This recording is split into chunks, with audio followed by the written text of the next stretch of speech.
Everybody, welcome back to the Insider's Lounge. Today we have another special episode and another special guest, Will. Thank you for joining me and feel free to introduce yourself. Yeah, my pleasure. Will Orben, working as head of academy development out at San Diego Football Club. And it's a pleasure to be here. And thanks for all your work, Chad. Of course. I always like to get into, it's a little bit different with this one. Normally I ask for your first soccer memory, but we were just discussing the article that I was reading before I actually wrote up the questions. And soccer wasn't necessarily the first love. So can you get into that story and kind of your first memories in just the sporting world as a whole? Yeah. So you've definitely done some research to find out about my career. It was a lot of fun, but pretty brief. But I was raised in Columbus, Indiana. I grew up playing a bunch of sports out here, and then had a chance to go to Montessori school as a kid, where getting a really diverse type of education there. Then public school in Indiana, and then I had an opportunity to actually go to a boarding school in Connecticut called Taft. As you suggested, I went there actually to play ice hockey. So that was a big love of mine as a kid. It was a big sport out here in Indiana. But it was really there that I had a chance to grow as a student and really put together this idea of being ambitious in both school and in sport. And that's definitely carried through the rest of my life in terms of trying to put those two things together as best as possible. Yeah, I think we'll get into it later on. Obviously, the Right to Dream path is so focused on the two being almost one in a sense, unison. And so let's get into when was the decision made to kind of stick with the soccer route? We'll also get into some of your studies and the educational side, but when was the decision between, okay, I'm going to stop hockey and kind of focus on soccer now? Yeah, my experience at TAF was really positive on both sides, but I felt like I had a lot more potential on the soccer side, and had a great experience there with great mentors and teachers, and those environments are really blended. You're really seeing teachers in a lot of different roles, as a coach, as a teacher, as an advisor. You're seeing them with their families. So I really connected with the soccer and the hockey there. But then when I made the step to college, I chose to go to Lehigh University. I was interested in architecture and engineering, so I pursued a civil engineering degree there. And I actually walked on to the team there. That was actually Dean Koski, who's still the coach there. That was his first season. Wow. And he gave me a chance to be a walk-on, and I was actually pretty worried I wasn't going to make the team. But I went there, I prepared myself as best I could. There was a lot of fitness tests, and that helped me. It was kind of very objective in that way. But I ended up having a great experience there, a great career there. And it was a challenge to balance the school and the football. Yeah, I always like asking that to see. Yeah, at that level, it was the engineering was kind of really demanding and pretty unforgiving. And then you have this passion that you want to, pursue your sport as much as you can. Lehigh did a great job at helping me be ambitious in both those areas. Dean was a huge support, and he's really built a program there that's given a lot of players that type of experience. And I really, really value that, and again, carry that forward. And you may remember, of course, or maybe have read up that, the MLS was just getting started when I came out of college. So there was this air of opportunity that things were happening. We just had the World Cup a couple of years before I graduated, and this opportunity to maybe pursue a career started to come together. And I think at that point I didn't have any opportunities. I had a good college career. I didn't have a pathway to professional soccer, but I had this feeling like I was still getting better, that I was still developing. So Dean actually helped me start with a semi-pro team. At that time, you'd have to read it up on it. It was called the USISL. And there was a Can't team. say I've heard of that one. Yeah, that's right. There was a team in New Jersey. I had a great experience there. Actually, Tim Howard was on our team at that time, back in the Metro Stars days in New York. And he was kind of on his way into that team, but he played a little bit with us. And I had a big experience there, but I had to go get a job, and I really wanted to pursue my career in civil engineering. So I started working there. But about a year into that job, just outside of New York, I was, playing as much as I could and kind of trying to figure out what to do. And I went for a tryout for an A-League team. Again, the A-League is no longer around. I was going to say the only one I know is in Australia, I think, yeah, that's is right. That's A-League. right. So there was a team out in Hershey, Pennsylvania that was actually doing quite well. And I went down there and actually made the team. So transitioned to playing full time for the first time in my life, and right in Hershey, Pennsylvania. And then it was from there that I had a chance to get out to Denmark. There was one of my teammates had a connection there, so that's where that kind of professional journey started, and I went on that pro journey from that point forward. Yeah, I want to get into this because to me it was so fascinating actually being able to research this side. Normally, there's very in the US at least, there's a lot of pathways you can kind of go down. You can go down the college route, kind of stay in the academy and transition into professional. There's so many different routes, and to me at least, your career is probably the most unique that I've seen in terms of like working and then getting back into football, but always kind of staying within the realm of football and kind of trying to excel your career forward that way. So Sure. you transition, you move over to Denmark, and then kind of get us into you're like working alongside playing, and then eventually you're playing. And just talk us through the whole entire journey there. Yeah, so it was definitely a journey. I would say I would emphasize that. Career. I had kind of 4.5 years of playing full time football, but I was always kind of on the edge. So it was really, really about the journey, about the experience. But I had an opportunity to go to Denmark. I was still under contract in Hershey, but took a chance to go over there. I had this mindset that I just, again, I really wanted to be in an environment where I felt like I was developing, where I felt like I was learning. I got so much out of Taft in terms of developing my passion for the game and kind of a little bit of an understanding of my capacity. At Lehigh, I really developed physically and also understanding what it means to perform on a regular basis and in a really competitive environment. And then as a young pro, it was a whole nother kind of stage of development, kind of maturing in terms of the business of the game and knowing how things work and managing your kind of whole life so that you were ready for match days. So I even though at that time I was, maybe in my, early 20s after college, I felt like there was more I could do and more I could develop. So I took this chance to go to Denmark based on a teammate of mine in Hershey. Got there and was really just planning to do a training period. Had an idea that if I could just get somewhere and train a bit, then I could improve and then come back and again, just really focused on my own development. I had a layover in Helsinki on the way there, and I actually thought I was there. So that was about how informed I was about the geography. So that was a big learning, just being there and absorbing the culture. And as you know, as an American player, you don't always know all these different kind of cultural components of the football world around, especially around Europe. It's very local. It's very historic. I was just taking it all in when I first got there. And within a short period of time, my coach changed because I was just a training player that, again, I'd been set up. It was with FC Copenhagen's youth team.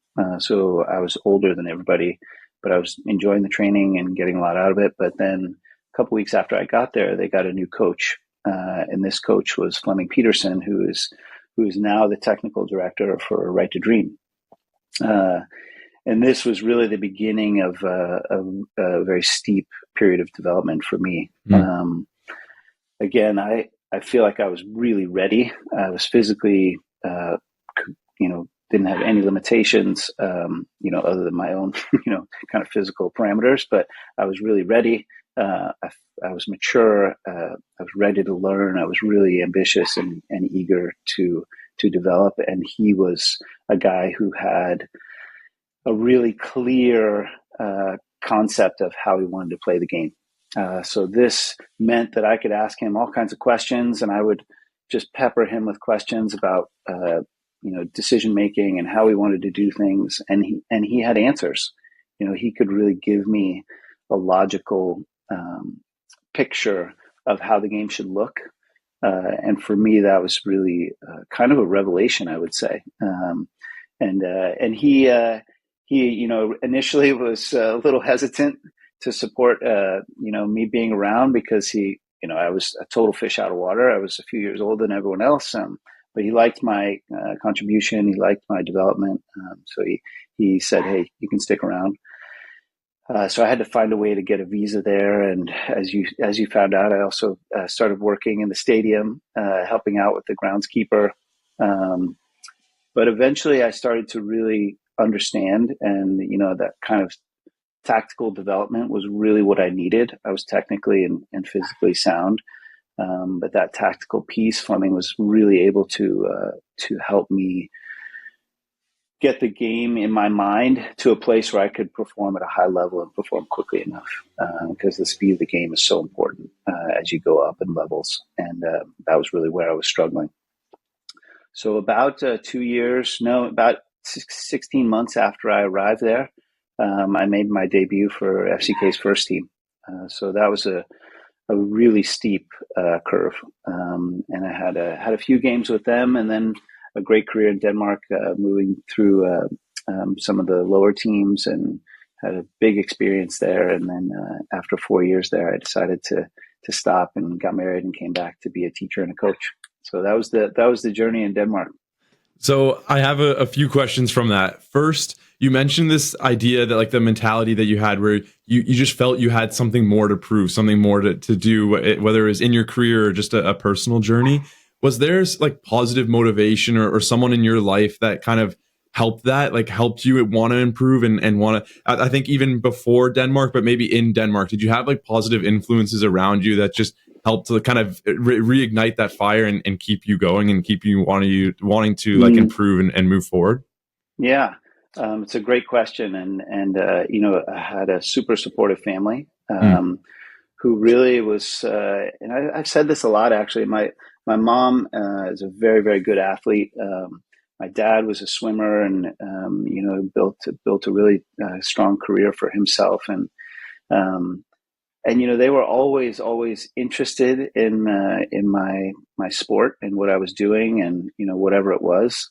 But their support was always kind of unconditional on performance. They were always just supportive of experience, of pursuing something. It was never about the outcome. It was never. I don't think I ever heard them say, you should be playing at this level, or you should make sure you do this so that you can do this. It was always about the input and not necessarily the output. And I think Chad, for me, that was a real luxury that they would give me that kind of support. I had huge support from my siblings too, and just a lot of enthusiasm for what I was doing. So I think that was a big part of my passion for doing what I was doing, and being far away and just persisting. But I guess the other piece is that, and I think this is important for all young players, now that I'm in the kind of player development space, is that, mentors are really important along the way. My coach in high school at Taft was really important to me. Was very academic and also very passionate about the game. My coach in college was as I said, it was his first year as a coach. He was very much in a learning mindset. And so I think he transferred that to us, and really encouraged that and pushed us to go and do things and explore the game in a wider space. And then as I already said, Fleming was a huge influence in terms of giving me a very clear pathway in terms of, if you do these things, then you can have success at this level. And for me, that was a really important influence. So the combination of a really, really supportive family, not really focused on the output, but on the journey. And then I think key mentors that helped me kind of separate the wheat from the chaff and really focus on what I needed in those moments. Where I've grown up here in Canada, it's a huge hockey population. There is like very little soccer, very little anything else in this part of the world. And so hockey parents are a huge kind of topic of conversation, where you have these extreme pressures of like, my son is making the NHL and there's like no question about it. Like, he's good enough, he's going to get there. And so it's such a difficult way to like balance. Like as a parent, I loved my parents' approach was just, look, as long as you're having fun and you're gaining the lessons of life through sport, I think that's important. And I think the Right to Dream pathway has a lot of that in play, where Mm-hmm. you're learning about how to grow up to be a professional adult as a whole, not necessarily a professional player, but someone that can contribute to the society of the world, and be and just find their own pathway, I guess, in many ways. And that to me was super insightful, because I never felt this pressure of like, I have to score 6 goals this day or whatever that was. But a lot of players had that growing up, even on my team, and then especially in the hockey scene, it was like a totally different level. And I think as you kind of go up the levels, you get into like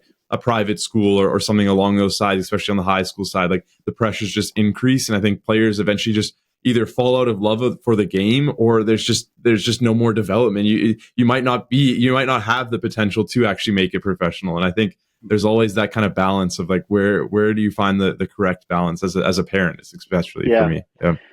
Yeah, and I think, I obviously had privileges, where I could get on a plane and go to Denmark, and Mm. I could, study at universities, and go to places where I could get exposed to a lot of different things,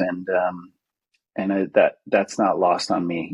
There's a lot of athletes out there that are really, really looking for the same things I was looking for, but aren't having a pathway to do that, and maybe don't have a lot of options, a lot of levers to pull to get into those spaces. I think that's a big piece of Right to Dream, is that, and what really motivates me and gets me up every morning is this idea that we could potentially provide, and it's our mission to provide pathways and opportunities for student athletes that they wouldn't have otherwise.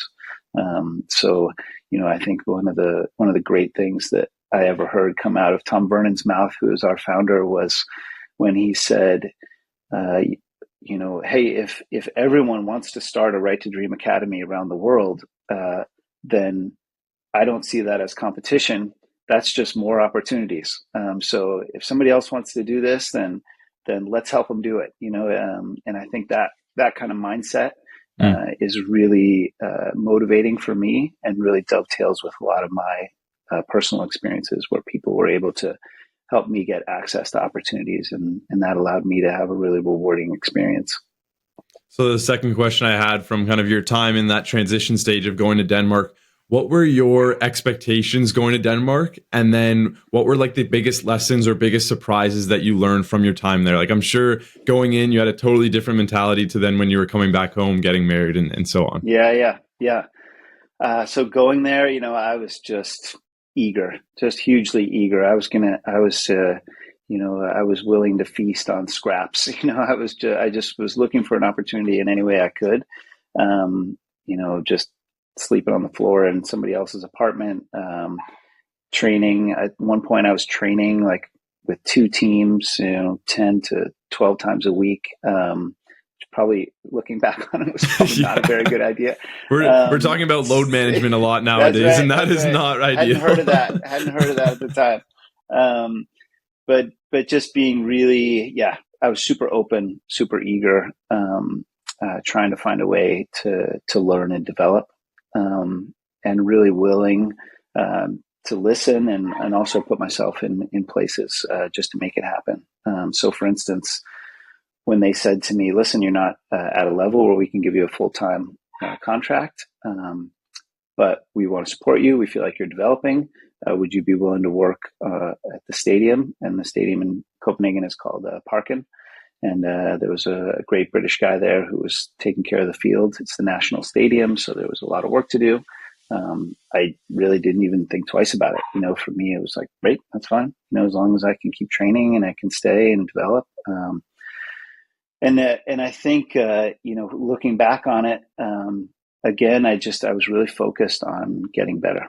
And I felt like I was in an environment where that was happening. So the means to do that really were not relevant to me. It was really just how can I keep myself developing, and I had confidence that I was gonna get somewhere with it. But there was also a transition period where you become a pro, and I don't think I was expecting that. I was more, and again, growing up in Indiana, growing up in America, I really had no kind of cultural knowledge of professional soccer. MLS had just started. I didn't really know what it meant to be a professional player in that environment. So that was a big change for me, to go from being somebody who was always a student athlete to being just an athlete. And getting burned in the business, or getting kind of mistreated by a coach or by a club, or feeling kind of discarded, dealing with injury, and not knowing how you were going to get back. That was kind of another stage of the journey where I had to mature into managing those components of the game, and also growing up and being aware that there's a business around sport. But I would say that continues to inform a lot of my work, which is to say that player development and being a professional player are two different things. They overlap, of course, and the great pros keep developing.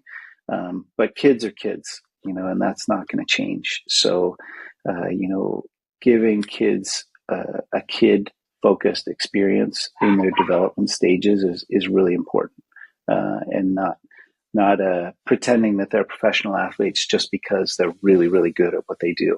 And again, I love that about Right to Dream. That we can give kids a really good kid development focused environment, because we're attached to schools, because we care about character development. We can really give those kids what they need in their ages, and then let them progress into the professional space. So then transitioning to kind of the end of your career, are you like prepared? Like I always discuss with ex-professionals, especially, like, did you have an idea of like, okay, these are sort of the next steps that I'm interested in taking? Like, I know a lot of will say, yeah, like I had rough sort of coaching experience in the past. So I thought, oh, if I can become a coach, I can kind of make the decisions based on the experiences that I've had. I'm curious for you, if you had experiences where you were like, yeah, okay, this is something that went wrong, or maybe it went really right. Like you mentioned, you had a great sort of educational upbringing, so maybe I can kind of replicate this in my next stage. But you actually went into, I think, teaching first, and then you kind of came back into football. So can we talk through kind of that stage? What was your thinking, and where was your mind at the moment? Sure. So I had a couple of injuries, so I was I was confronting, in my late 20s, how long do I want to do this? And I had a great partner at that time, who's now my wife, and we were talking about, we got engaged in Denmark, and she's American. We were talking about what we're going to do, and we wanted to start a family. So the thought of transitioning out of football was definitely coming into my mind, and thinking about, one of the things that happens too when you have a professional career is that you're losing ground in the workplace, because whoever, my friends who graduated college are now getting like 5, 6, 7 years of experience in their jobs, and I'm playing and kind of feeling like I'm falling behind a little bit. But I still really wanted to be around the game. So that passion that I brought with me to Denmark and to all of my different experiences, I couldn't imagine not being around the game at that stage. So this opportunity actually came up at Taft, where I had gone to school, to go back there and teach. Since I had a degree in engineering, I could teach math at the high school level, and then the opportunity to coach the team there was also a part of that equation. And then my wife was game for going to a boarding school and digging into that environment. So that became our next step. So for me, that was a really ideal possibility to learn a new skill as a teacher, to get a chance to coach, and also give back to a school that had given a lot to me.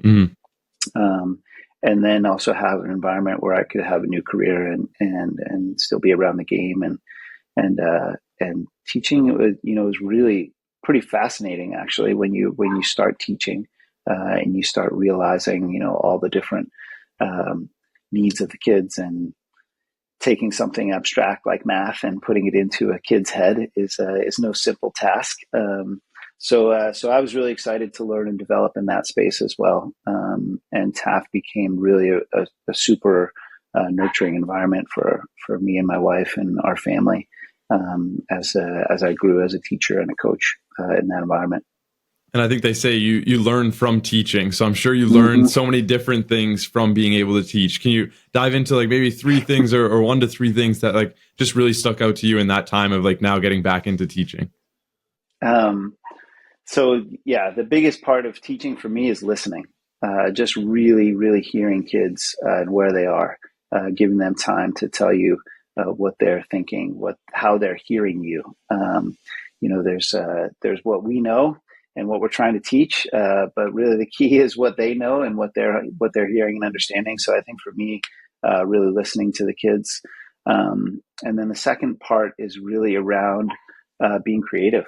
Really kind of thinking about different ways to deliver a message. It can't be, one way is the highway for teaching. You really have to take that listening and turn it into different solutions for the kids, for them to see things and to try things and to encourage them. And then I guess those two things add up to motivation. I think motivation is something we know is required, but we don't talk a lot about where it comes from. And I really believe that there's this dialogue between obviously effort, but also competence. So as you build a skill, you also build motivation, but you also need to work through the competencies. You have to be good at something to get good at it, but you also have to work to get good at it. And then the better you get at it, the more motivation you have to get even better at it. So Interesting. this dialogue for me is learning, and for me it's really really important in sport as well and in coaching. And I would say, Chad, that I really believe in teaching and great teaching, and I think that great coaching is a consequence of great teaching.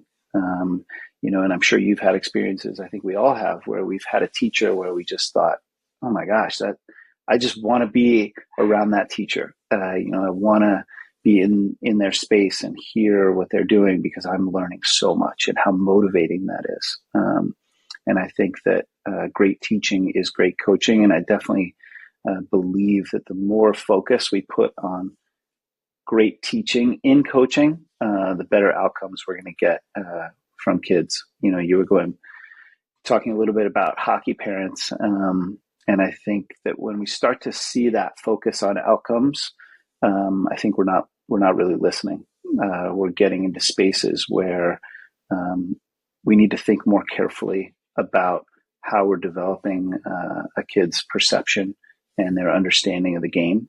And when we start to input a lot of outcome focus, it's hard, right? I mean, if you're trying to do something and somebody's telling you, hey, you got to get this score on the test, you got to get this score, you got to, it's hard to focus and open your Mm-hmm. mind to develop. Doug Lemov, who you may have heard of, has written a fantastic book with his years of experience in teaching and his love of soccer. He put those two together. And for me, it's a really, really important resource when, where he looks at the overlap of teaching and coaching. And I think we've, as the game has grown and become more tactical, players are facing a lot more data than, we were talking about load management. I'd never heard of that as a player, let alone, expected goals and all of the data that we're producing now on the physical side. For players, it actually is becoming more of a learning space, Mm. developing an abstract understanding. There's the math of percentages and probabilities that are coming into the player's space. Certainly the coaches too. So I think as the game grows and becomes, and in America, we're on such a great trajectory Mm. with player development.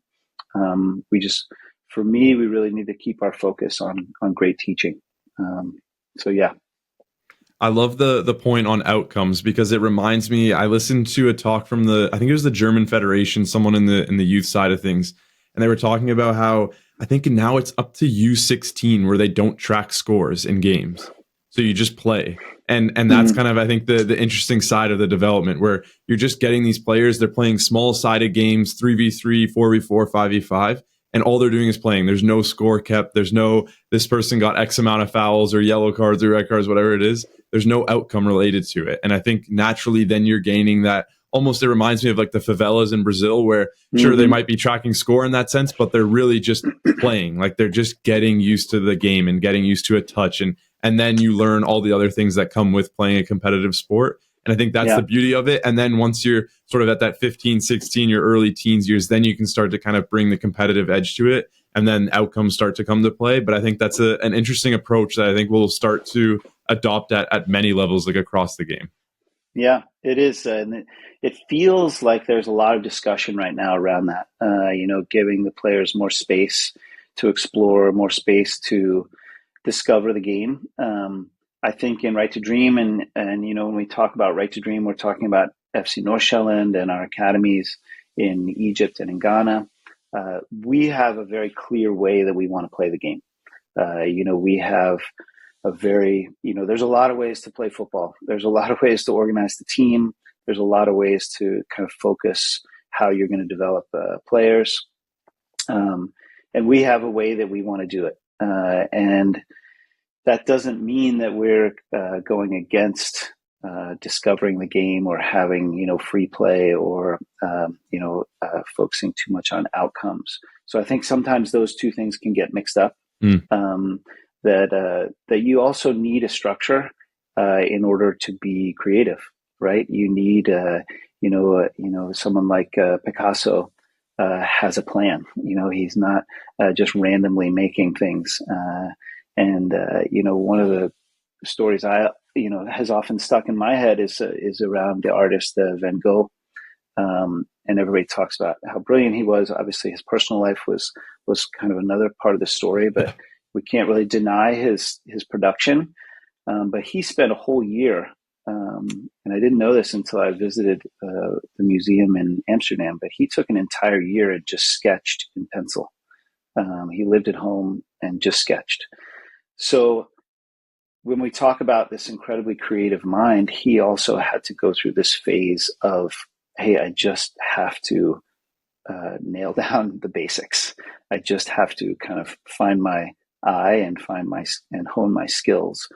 So I think, when we think about the competition and the outcomes, there's also a big discussion around, free play versus structured play. And I think that doesn't necessarily mean the same thing as creativity and structure. So keeping those conversations balanced and also clear for the players is really, really important when we build our player development environments. You mentioned some great people along your journey that you learned from. Where do you go to get educated? Is there like platforms or books or people that you listen to and learn from in order to kind of develop your own educational path? Good question. I'm kind of an omnivore when it comes to information. I read fiction, I read nonfiction. I really enjoy keeping up with a lot of the long form journalism on football. The Athletic has been doing great work in recent years. The Players Tribune did a bunch of really interesting stuff in terms of profiling players' lives. And then, just keeping up with my colleagues and what they're listening to. As you know well, the podcast space has grown up a lot, and there's a lot of good things going out. Dan Abrahams and his sport psychology podcast has been really interesting. He kind of looks at the game from a developmental perspective many times, which I'm usually keen to look after. Unfortunately, a lot of the real player development environments, there's not a lot out there, I would say. Clubs tend to be a little bit cagey about Yeah. sharing a lot of their information when they think about their player development models. And as we put together our project in San Diego, I would love for us to be as open as possible. And, one of the reasons I joined you today is that I would love for people to ask us, and we really feel like we're building something pretty unique in the American space. So we're totally humbly taking this approach, and we're open to suggestions and feedback and input, because what we really want is to create opportunities for student athletes, and I think also we want to see what we can do to improve the game in America as much as we can. You've transitioned it perfectly. So let's get into, if someone has never heard of Right to Dream or anything to do with San Diego FC and all this, can you just kind of give a brief overview, and then we'll kind of dive into your role, the educational side, and a better sort of point of view from that end? Sure. So Right to Dream is a community of football clubs and academies. So we have a men's and women's professional team in FC Nordsjælland in Denmark, men's and women's academy in Denmark, a men's and women's professional team in Egypt, and then a men's and women's academy in Egypt as well, and then men's and women's academy in Ghana. Those academies are defined by a couple of things. One is that big recruitment effort in the younger age groups, 10, 11, 12 in West Africa and in Egypt. And then those players come into residence and have school residence and football. And I would call that professional football development. Nutrition, strength, full games program, professional coach, kind of what you would imagine in a professional club, from whenever they arrive up until 15 or 16. And then they go on a dual pathway, which is either to professional football through one of our professional clubs, or a club that they choose to go to because it's their choice. Or they can choose to go to our schools program, which is in America, helping kids go to generally American boarding schools. We actually have a few students at the Taft School now in Connecticut, where I used to teach. And then they go on a pathway to university. And in America, a lot of people have probably heard of Right to Dream through that context. Some of our players have gone into the MLS. Players have had great careers in college. So for us, it's really supporting those two pathways through our academies. San Diego Football Club is partially owned by the Mansour Group, which is the owner of Right to Dream. And so we have a lot of connectivity with Right to Dream. So we're starting the first ever Right to Dream Academy in America, in San Diego, in the same model as what we're doing in Ghana and Egypt. Big recruitment in the younger age groups, offering residence and football and a professional player development free of charge, and then helping those players go on a pathway to either professional football or into a university pathway. And my role is really, because I was working in FC Nordsjælland since 2018 as head of education, my role has been to really bring our blueprint from Right to Dream around the world and help our amazing team in San Diego interpret that into what is, we have to accept a very, very different landscape. The MLS is very different. The American sporting space is very different. The American education space is very different. So we're working, and I'm really helping advise our team strategically and also in the planning and the operations of how to do this the way we want to do it with respect to Right to Dream, but in this San Diego context and in a way that will really benefit San Diego. We really feel it's important that all of our academies really live in their communities and really do what's right for their communities. So, for instance, in Ghana, we now have, last I checked, 5 to 7 players in the Ghanaian national team from Right to Dream. So probably 2 or 3 more in other national teams that have gone through our academies. A handful of national team players from Denmark, also in the national team there. So that's kind of showing the impact of the academy in that local setting. And we want to do the same thing in San Diego. And that's, of course, a process of really understanding what San Diego needs and how we can deliver to try and fill gaps or try and enhance what they're already doing. San Diego already, from like an outsider's point of view, is doing a lot of things differently, just in terms of approach and breaking into a new market, especially in the MLS. Mm-hmm. What are from the academy side? What are the sort of the new additions for this academy specifically in sort of the Right to Dream model? And what are some of the kind of older traditions that are things that have been implemented in the other academies that will now be brought to San Diego that might be still new in terms of like a North American market, a new approach in a sense? Sure. So a couple of kind of principles that we wouldn't move away from would be, making sure that we're fully supporting kids through their journey. This is pretty unique in world football. So when a student athlete, again, heavy recruiting, somewhere between 20 and 50,000 kids a year that we're looking at between Egypt and Ghana and West Africa. Huge effort there.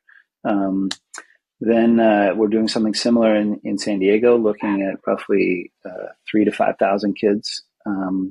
MLS has its territories, so we're operating within those rules. And then FIFA actually allows us to go a little bit into Mexico, so we're able to go in there. But doing that same effort and saying, hey, let's look as widely and as strategically as we can to find the best players and find the best young people, find the best families that can take advantage of this opportunity, and that we can partner with them. And we use that word intentionally, is to partner with young athletes. But once they come in, they're in. We're not going to rotate players out. We're not going to, if a player goes and really wants to focus on school, that's fine. We're okay with that. And that's why we're a dual pathway environment, 100%. So all of our players should have a pathway to professional football or to college level soccer. And I think that will not change. That's gonna be the case in San Diego as it is in Ghana and in Egypt in those academies. We want to work with boys and girls. That's also true in all of our academies. And that's a bit of a new approach for the North American market. Yeah, that's right. Yeah, and to my knowledge, Chad, we're still trying to find where in America there's actually a fully funded, what I would again call a professional player development pathway for girls. I know that there's scholarship opportunities in the club system. But as the women's professional game continues to mature, it feels really exciting to us that would start to reach into the player development spaces, and you would start to see fully funded academies for girls. So we would love to get in that space. Again, we need to do what's right for San Diego, and we had a clear picture of what we wanted to do with the boys, and we're still working on how we want to do that with the girls. But that commitment is central to Right to Dream, and I would see that happening again in San Diego as we develop a strategy for how to launch the girls program there. I think the residence is a new area for us in the academy in Ghana and Egypt. We have a full residence for all the kids. And in America, that's different, right? There's a space in the MLS where a lot of kids are moving and going into residence. You obviously have places like IMG, and there's a history of obviously athletes moving around for different sports. But to do a full residence at age 12 and 13 for a professional player development school is unique in America. And we're committed to that, and we want to provide that. We believe that's what's best for the players' development. But I think we may have some tweaks in there in terms of how we do that. We expect a great partnership with families. We want families to be part of their student athlete's journey.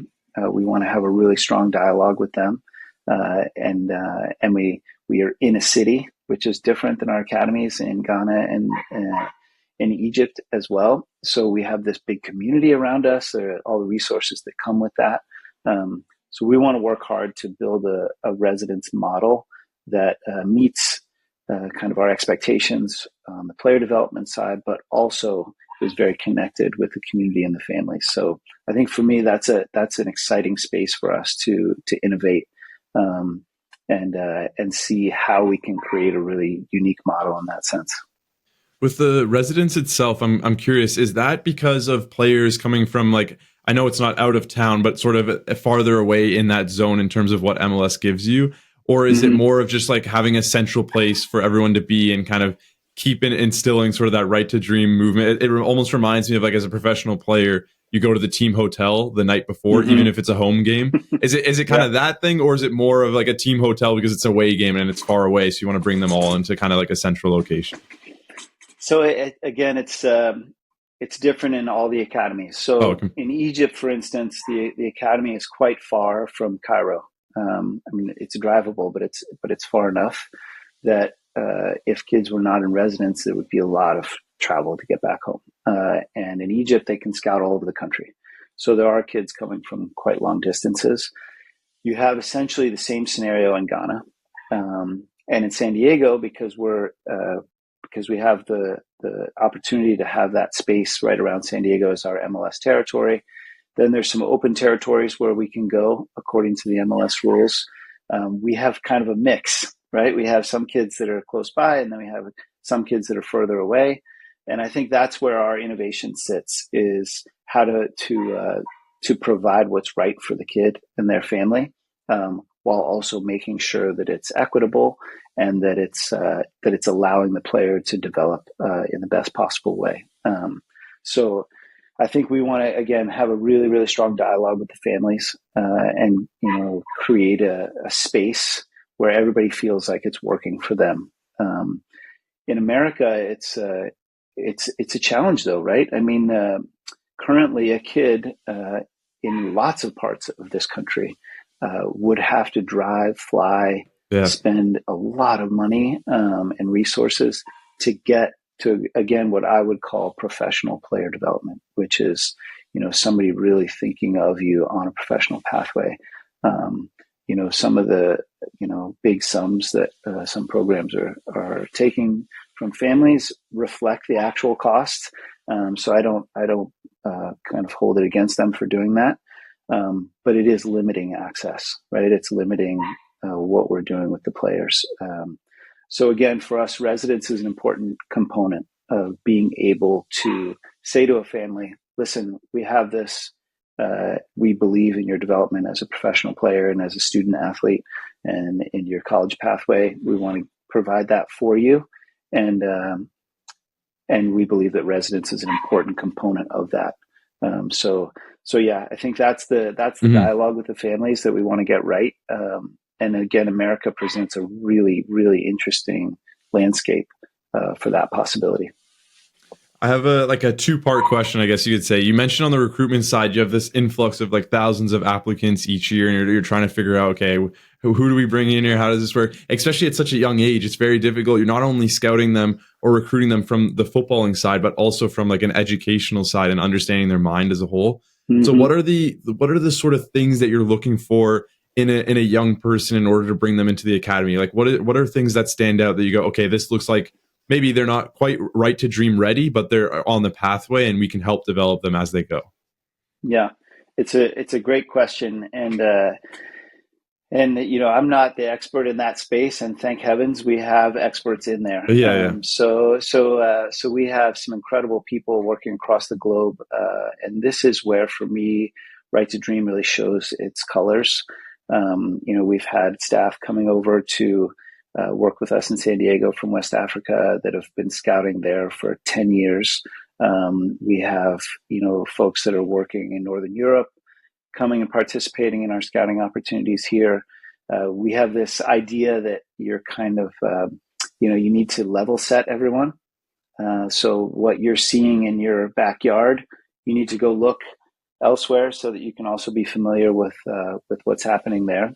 And then, this idea that everybody is participating in that selection process is really, really important for us, that we have that kind of connectivity between the different academies. So when we take those selections, it's going to be a long process. Because again, if we're going to make a commitment to a family and a player for a long period of time, then we're going to need to get that decision right. So long process, lots of different exposures, gradually working our way from the football down into the education, down into the character, and then getting to a point where we can put all those components on the table and say, okay, what do we think's best for these families and for these kids, and what can we provide that would give them that opportunity. So again, we just lean on the expertise of doing this for 25 years. I think that for me, I always appreciate it's a really unique space to do scouting for the reasons that you asked the question. Not a lot of people are thinking this way, but we lean into our development environment and we say, listen, if we get a great group of kids that we believe have real potential as student athletes and put them in a world-class environment and make a commitment to them and stabilize their environment, give them dual pathways, that we're essentially, creating an environment that's really, really rich in development and leaning heavily into that. So if there's players who end up not showing the potential to be a professional athlete, that's okay. We have a student pathway for them to follow, and we believe that our scouting over time has shown that we're going to have a return from the development environment that will really take advantage of the great expertise they bring to the selection process.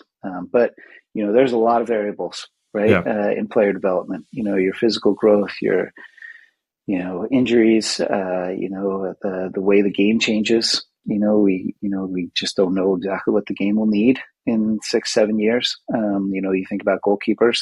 The type of goalkeeper you need today at the professional level is 100% different than it was.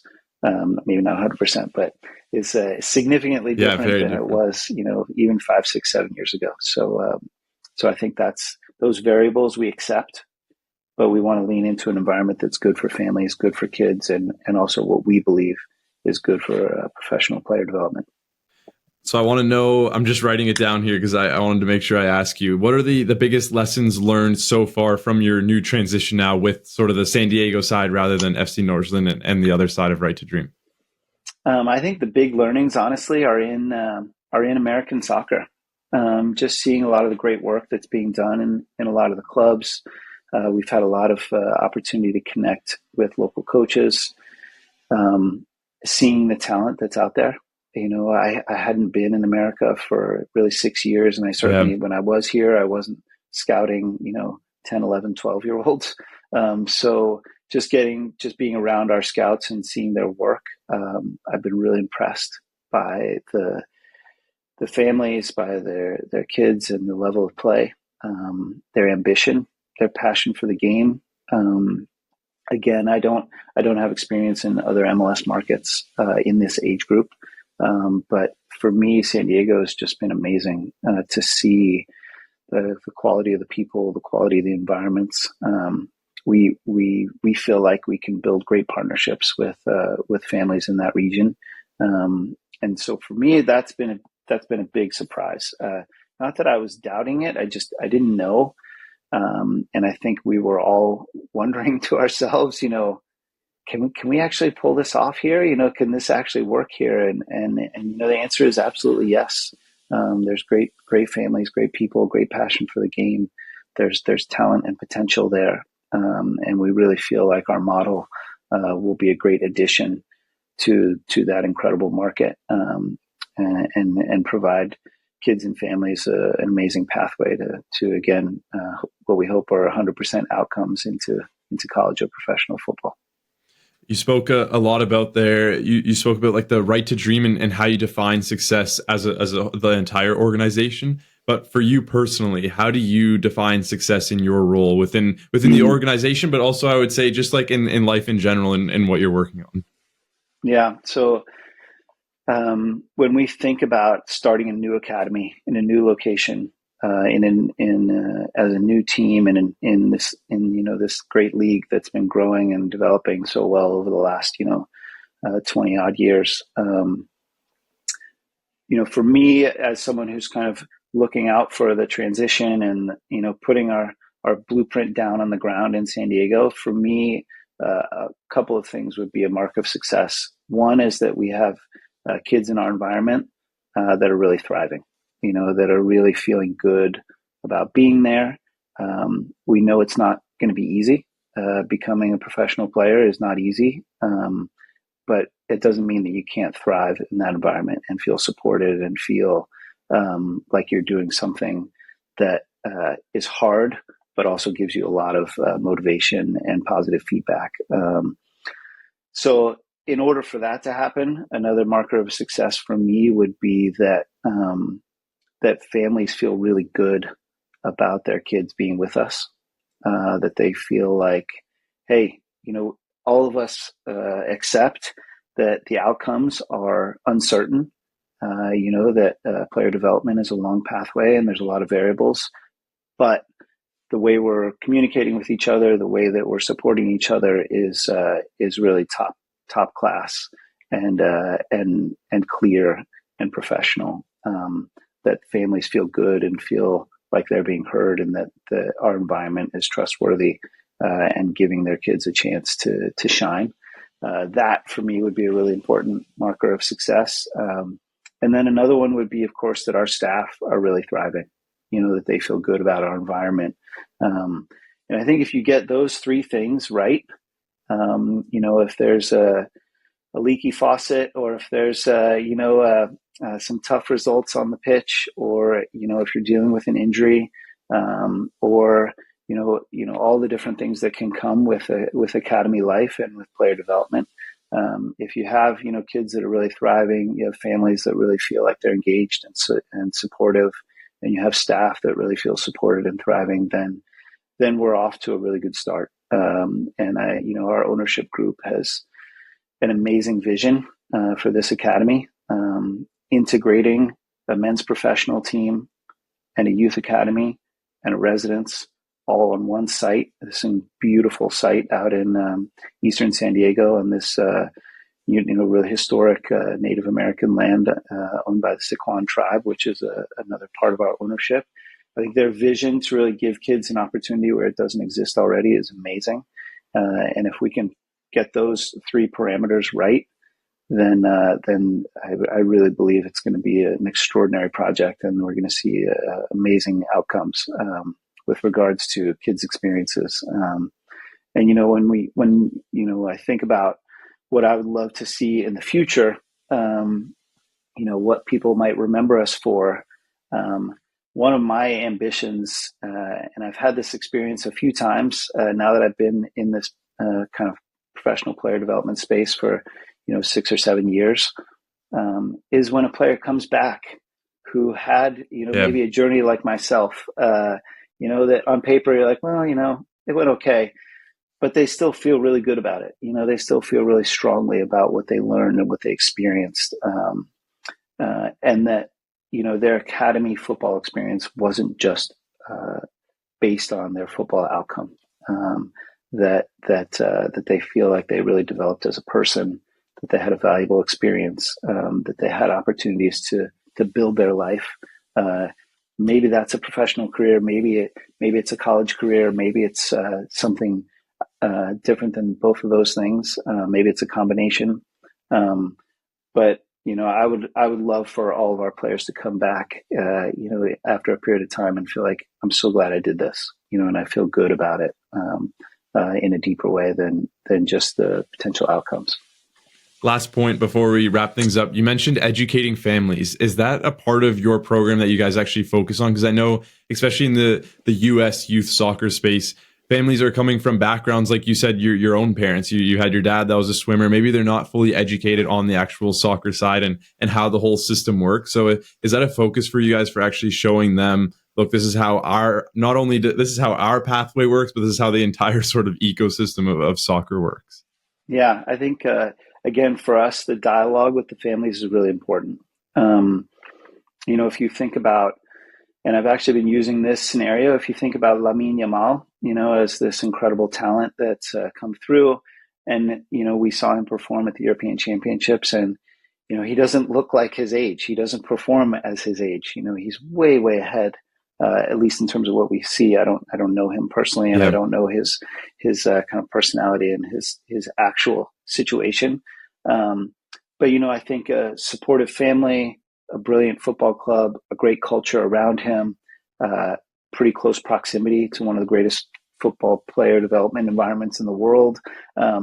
When you add up all those factors, you start to see, okay, well, this is how this happens. This is how somebody gets to such a high level at such a young age. So if we could put all those factors into all of our players' lives and say all of them are optimized as much as possible, the family is a big, big piece of that. Being able to support a kid's development and the ups and downs, and having that passion and having that understanding of where things sit in the bigger picture, and giving some perspective to the kid, and vice versa. So again, we want that to be a really healthy, supportive, well-informed relationship with the families, and that only comes through a lot of dialogue. So I think, yeah, putting them in a lot of the conversations, helping them see where things are, is for us just optimizing player development, and getting those kids to a space where they feel really good, and feel really good about taking on the challenges that come with the professional game.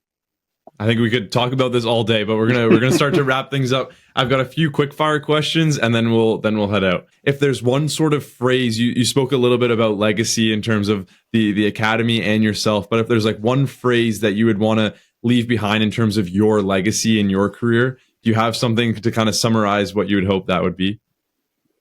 It's kind of a tricky one to think right off Yeah, the I don't top know of if your I could head. put it into a phrase, but um, yeah, as I said, I would love for all the players that we work with, boys and girls, to feel like they got something valuable and something meaningful out of the experience at our academies, regardless of where they end up, regardless of whether or not their outcome is exactly what they imagined or exactly what we imagined.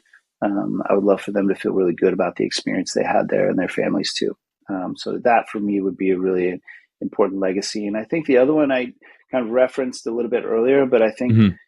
I feel really humble in this role that I have. We have an incredible staff around us that are, doing great things in different areas in terms of the recruitment and the football and the school.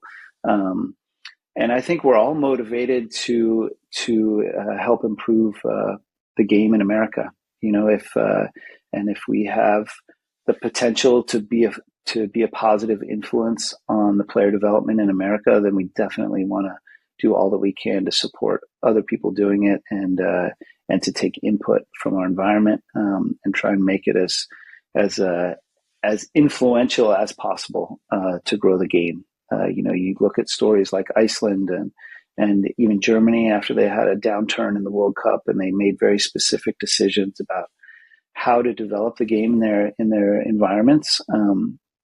We would love to be part of that conversation, and play our part. So if in 8 to 10 years, if we have a bunch of players in national teams in the U.S. and Mexico and Canada, maybe, then we would love to be able to say that we played a part in doing that, and then again maybe helping grow the player development space across the America would be fantastic. We've got the last two here. What's one vital part of your daily routine? Do you ice bath? Is there something that you do that just fires you up for the day, gets you ready to go? I make my own espresso, so I can Okay, highly espresso's recommend good. that. Yep. Yeah, that's right. So that helps a lot. I love reading, and I think also just checking in with people.